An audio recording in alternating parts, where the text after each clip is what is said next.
Evangelho, segundo aqui nos narra João, capítulo 3, de 1 a 7.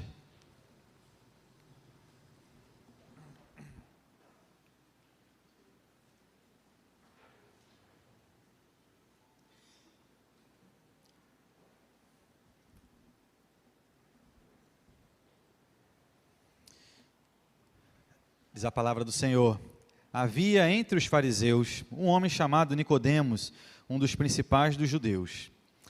Este, de noite, foi ter com Jesus e lhe disse: Rabi, sabemos que és mestre vindo da parte de Deus, porque ninguém pode fazer esses sinais que tu fazes, se Deus não estiver com ele.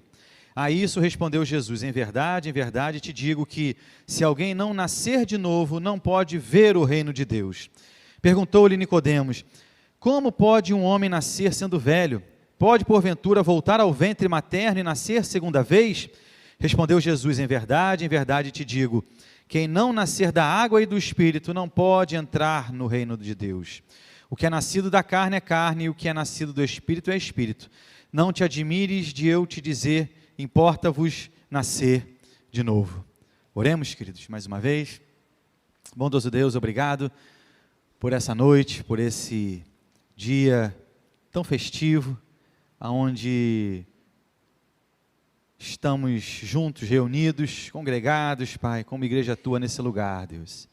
Que privilégio, que alegria, Pai, pertencermos ao Teu próprio corpo. Que Tu agora dirija-nos, Deus, conduza-nos, Pai amado, nesse tempo, ilumine as nossas mentes, os nossos corações, de maneira que internalizemos tudo aquilo que Tu tens para nós e de nós, em Cristo Jesus, nosso Senhor, que nós te oramos. Amém. Queridos, existem assuntos que são, como se diz assim, periféricos, né? Assuntos que não são exatamente vitais para a nossa espiritualidade. Por exemplo, a questão do calvinismo e do arminianismo. Apesar de serem diferentes, nós cremos que estaremos no mesmo céu que os nossos irmãos arminianos. E apesar das nossas diferenças, nós somos todos igreja de Cristo. Mas existem assuntos, queridos, que são cruciais na vida cristã para a nossa espiritualidade. E o assunto aqui apresentado por João, nesse diálogo entre Jesus e Nicodemos, é um desses assuntos cruciais da nossa espiritualidade. Um assunto que, por vezes, uma vez que estamos aqui na igreja e fazemos parte desse contexto cristão, nos esquecemos que ele existe. O assunto, é claro, é o novo nascimento. Aqui em João 3, nós somos então como que transportados a uma cena em que Jesus e um fariseu ali conversam sobre esse assunto importantíssimo da nossa fé. E nesse diálogo, Jesus então trabalhará essas questões que estão, na verdade, incluídas nesse ato de nascer de novo à luz do reino de Deus. Assim, queridos, vamos então analisar essa nossa passagem, extrair aí, quem sabe, algumas lições preciosas para a nossa fé, para a nossa espiritualidade, em se tratando então do novo nascimento e o reino de Deus. Em primeiro lugar, queridos, João, ele vai nos apresentar Nicodemos, verso 1. Veja comigo aí o que nos diz o texto.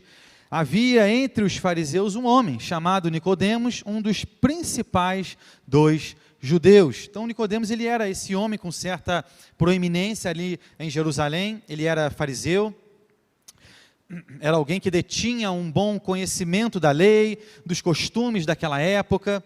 Ele pertencia então a esse partido, o partido dos fariseus, e a pessoa pertencer a esse partido então sugeriria que ela era alguém que estaria muito ligada a um estilo muito próprio de salvação por obras. Os fariseus, eles buscavam no seu muito fazer a salvação, as benesses de Deus, e Nicodemos, ele era ali como que um mestre destacado dentro desse partido. Tanto é que o verso de número 10, desse capítulo 3 que nós lemos, diz, Jesus falando, tu és mestre em Israel e não compreendes essas coisas. E em seguida, queridos, no verso 2, então agora nós vemos detalhes interessantes sobre esse mestre fariseu Nicodemos. Diz o texto, este Nicodemos, de noite foi ter com Jesus. E repare, queridos, que Nicodemos, então, ele foi se encontrar com Jesus à noite. Isso já nos diz muito sobre, então, a mente de Nicodemos ali nessa interação com Cristo. Ele não se encontra com Jesus de dia, quando todos estariam ali atentos, observando quem conversava com o Mestre, quem interagia com Jesus, mas ele procura Cristo à noite. Será que ele estava ali, quem sabe, com medo das críticas dos seus pares, dos outros fariseus, caso então eles ali o vissem conversando com Cristo? Alguns comentaristas, queridos, eles até afirmam que, na verdade, o fato de Jesus ser muito demandado pelas multidões no período da manhã, fez com que Nicodemos então optasse por encontrar o Mestre à noite, quando então poderia ter agora uma conversa mais demorada com o Senhor. De qualquer forma, esse homem se dirige a Jesus dizendo assim, diz o texto: Rabi, sabemos que és mestre vindo da parte de Deus. Ele fala como se falasse também por outras pessoas, dizendo que eles sabem que Cristo era um mestre vindo de Deus, e a justificativa era essa, ele diz, porque ninguém pode fazer esses sinais que tu fazes, se Deus não estiver com ele. São justamente, queridos, esses sinais miraculosos de Cristo, então, que convencem Nicodemos de que Jesus não era ali um mestre comum como os demais. O fato dele afirmar que Jesus era um mestre vindo da parte de Deus, não necessariamente seria dizer que Jesus era Deus, ou mesmo que Cristo fosse o Senhor da sua vida. Na verdade, ele reparou que Deus, na verdade, ele era com Jesus, mas da mesma forma como foi também com Moisés, foi também com Elias, foi também com Jeremias. E isso para nós, queridos, já nos é uma lição importante. Quantos são os que por aí declaram ser Jesus o maior mestre que já existiu, o maior orador, o maior psicólogo, o maior conselheiro? Por mais que saibamos que Cristo de fato detém todas essas qualidades e tantas outras, não é exatamente a isso que Cristo veio. Não é para ser o maior conselheiro, o orador. Ele veio para ser o Senhor da sua e da minha vida. O nosso relacionamento com Ele, querido, não é um relacionamento de alguém que simplesmente o admira, mas deve ser um relacionamento pessoal, de alguém que tem de fato a Cristo como seu único e suficiente Salvador. E isso implica, sem dúvida nenhuma, em questões da nossa fé.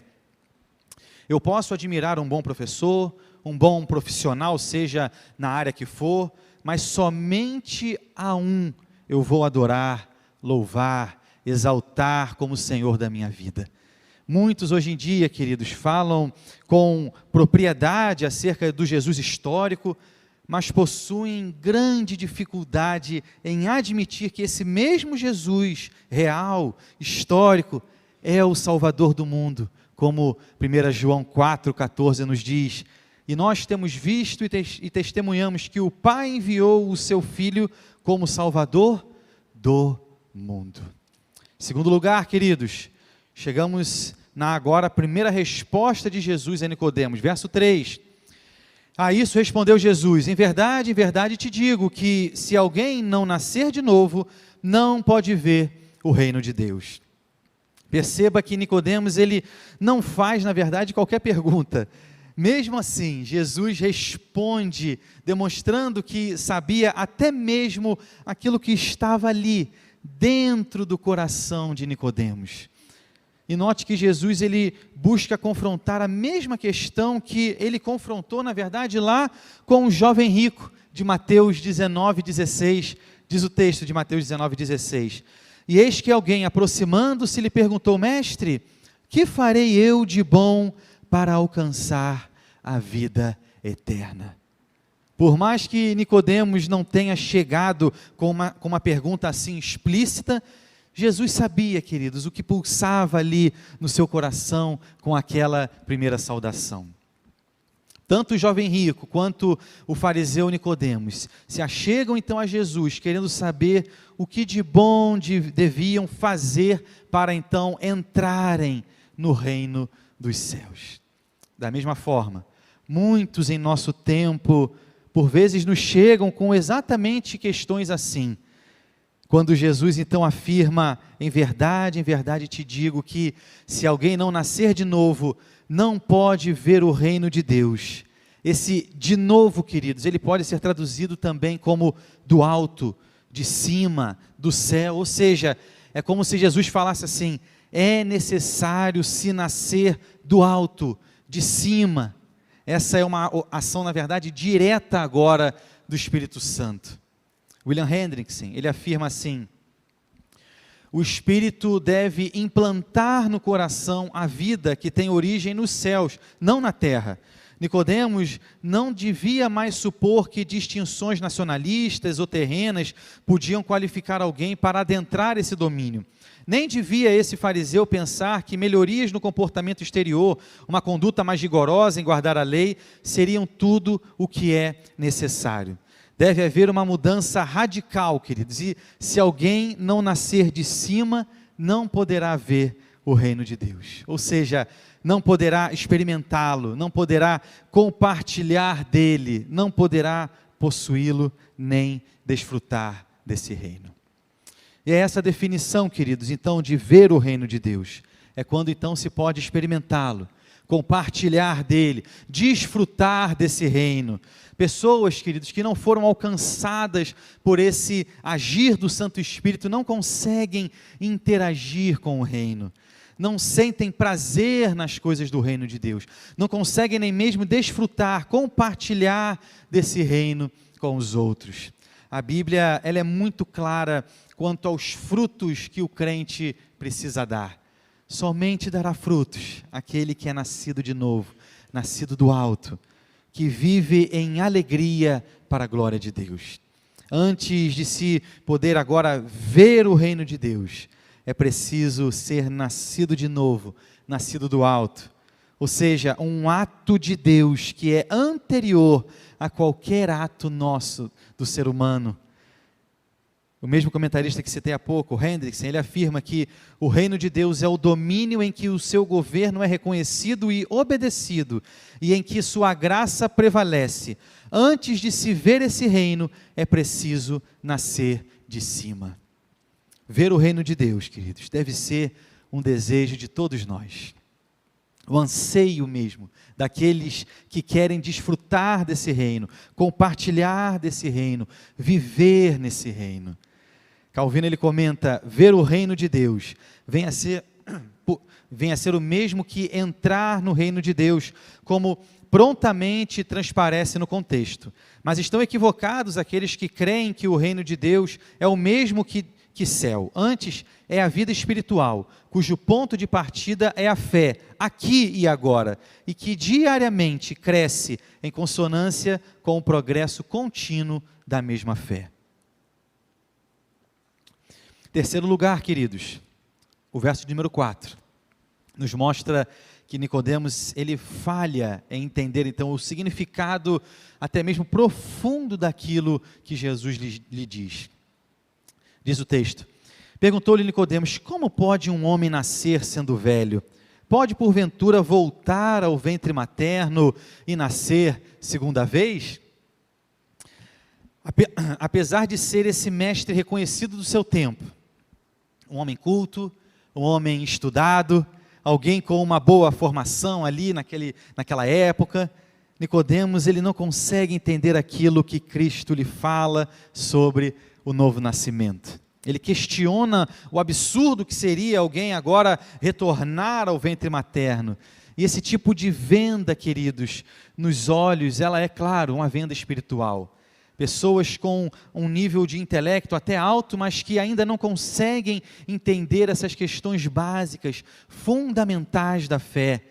Nicodemos, ele não entendeu aquilo que lhe foi dito, mostrando que ainda estava, então, com essa venda espiritual.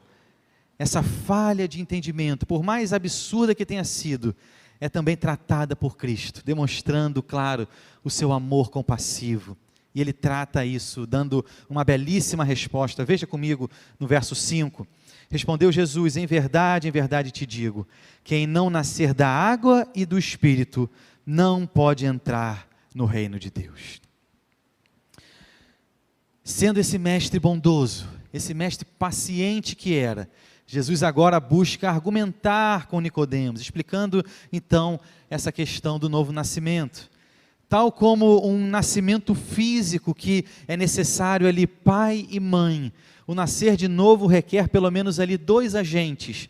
O próprio Espírito Santo, como o texto que lemos aqui agora do verso 5 nos mostra, mas também, queridos, a palavra de Deus, como demonstrado, por exemplo, em outros textos das Sagradas Escrituras. Por exemplo, veja o que Tiago nos diz, em Tiago capítulo 1, verso 18, diz o texto: pois segundo o seu querer, Ele nos gerou pela palavra da verdade, para que fôssemos como que primícias das suas criaturas. Apóstolo Pedro também fala acerca da palavra de Deus como um desses agentes do novo nascimento, em 1 Pedro, capítulo 1, de 23 a 25, diz assim: pois fostes regenerados, não de semente corruptível, mas de incorruptível, mediante a palavra de Deus, a qual vive e é permanente. Pois toda a carne é como a erva, e toda a sua glória como a flor da erva. Seca-se a erva e cai a sua flor, a palavra do Senhor, porém,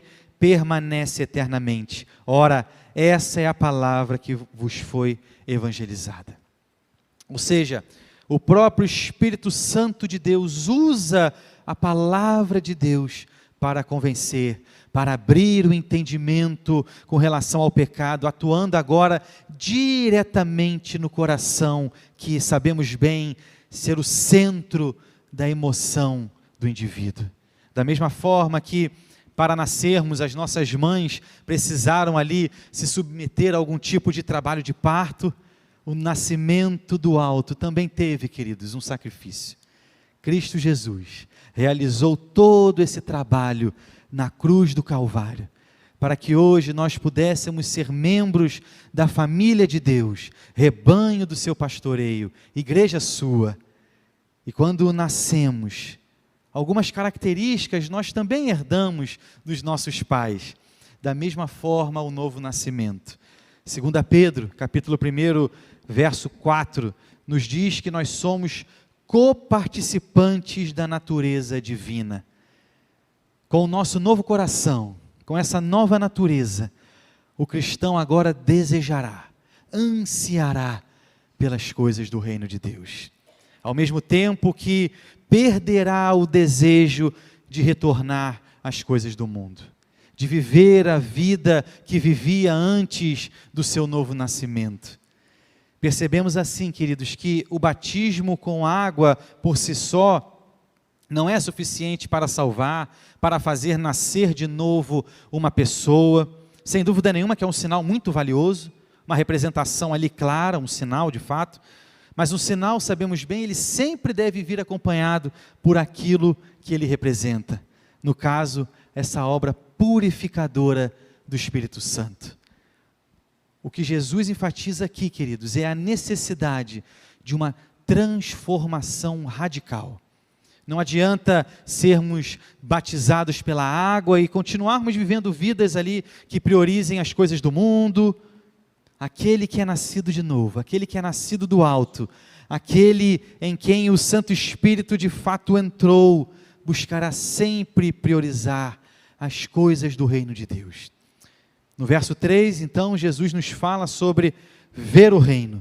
E aqui, no verso 5, ele nos fala sobre entrar no reino de Deus.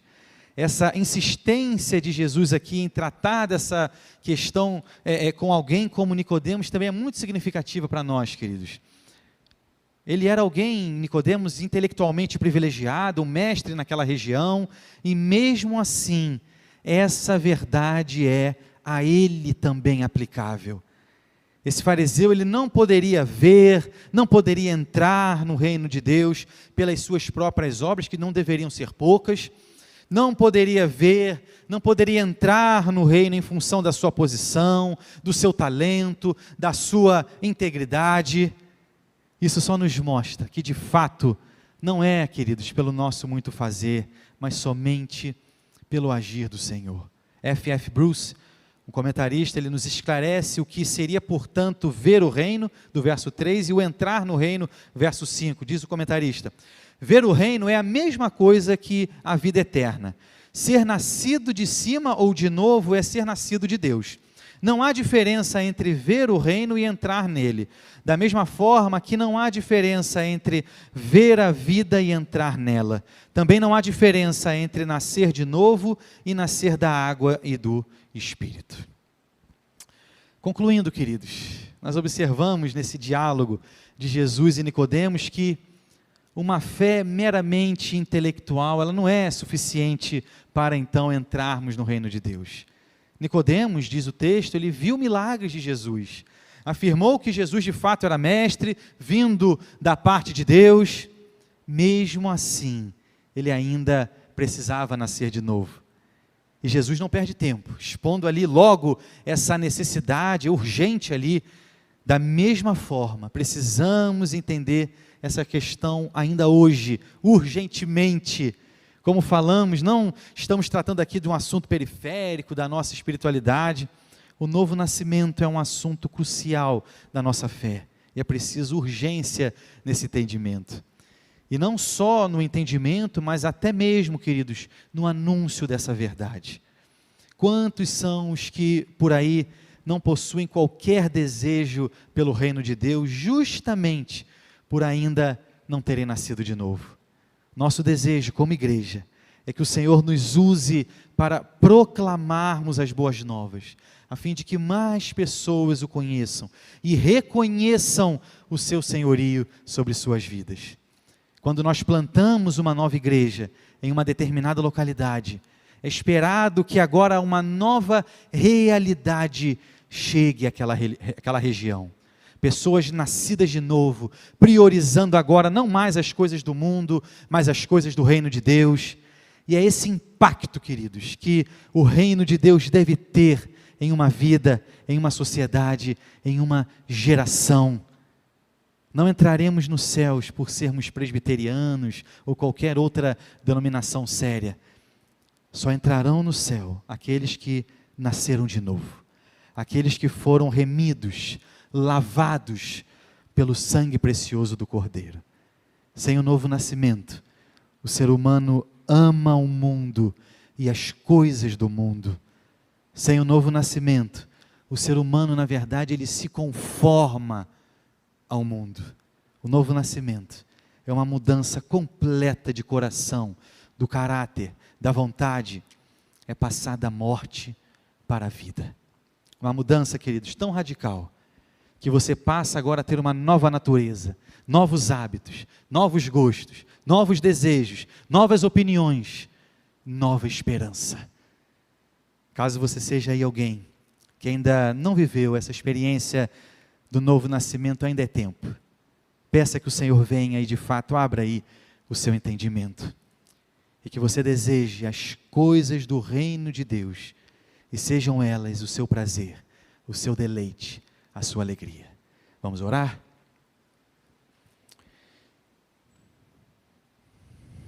Bondoso Deus, obrigado, Pai.